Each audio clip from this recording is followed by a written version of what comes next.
تو لفظ ہدایت جو ہے اس کے دو معنی ہیں، عربی گرامر میں، لغت میں اس کے دو معنی ہیں۔ میں یہاں آیا ہوں، میں نے کہیں جانا ہے، میں پوچھتا ہوں یار میں نے فلاں جگہ جانا ہے، اب میری رہنمائی کی جائے گی، اس رہنمائی کرنے کا نام ہدایت ہے۔ اردو میں اس کو کہتے ہیں رہنمائی کرنا۔ اب اس کے دو طریقے ہیں، ایک ساتھی مجھے کہے گا آپ نے کہاں جانا ہے، ہاں جی میں نے جانا ہے فلاں مدرسے، فرض کرو جامعہ مدینۃ العلم جانا ہے، جامعہ امدادیہ جانا ہے، میں نے فلاں بازار جانا ہے، تو وہ کہے گا ٹھیک ہے آؤ بیٹھو میرے ساتھ، وہ مجھے لے کے وہیں جا کے کھڑا کر دیتا ہے، لو جی یہ مدرسہ ہے، یہ بازار ہے، جہاں آپ نے جانا یہ جگہ ہے۔ اب اس نے بھی میری رہنمائی کی، اور ایک بندہ مجھے یہیں سے بتا دیتا ہے کہ یوں چلے جاؤ، یوں مڑ جانا، یوں چلے جانا، یوں چلے جانا، وہ آپ کی جگہ آ جائے گی۔ اب جس نے مجھے یہاں سے راستہ سمجھایا یہ بھی ہدایت ہے، دونوں میں فرق ہے۔ پہلی جو ہدایت ہے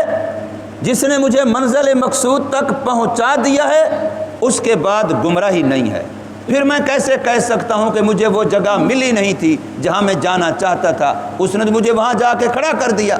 وہاں تو مجھے اس نے پہنچا دیا، تو پھر میں کیسے کہہ سکتا ہوں کہ میں بھول گیا، میں بھٹک گیا، میں وہاں پہنچ نہیں سکا؟ ایسا نہیں ہو سکتا۔ یہ ہدایت ہے، اسے کہتے ہیں ایصال الی المطلوب، کہ جو بندے کا مقصد اور مطلوب ہے وہاں اس کو پہنچا دینا، اور یہ ہدایت صرف میرے اللہ کے ہاتھ میں ہے۔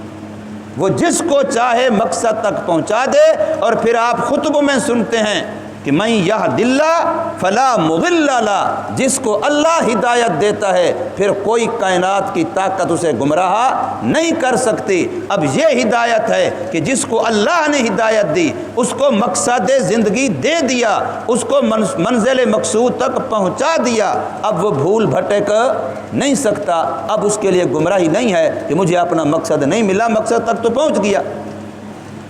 اور جو دوسری رہنمائی ہے کہ یہاں سے راستہ بتا دیا، تمام انبیاء ایسے راستہ بتانے والے ہیں، قرآن بھی راستہ بتانے والا ہے، علماء بھی راستہ بتانے والے ہیں، اس راستہ بتانے کے باوجود، خوب سمجھانے کے باوجود پھر بھی ممکن ہے کہ وہ بندہ آگے چلتے ہوئے کہیں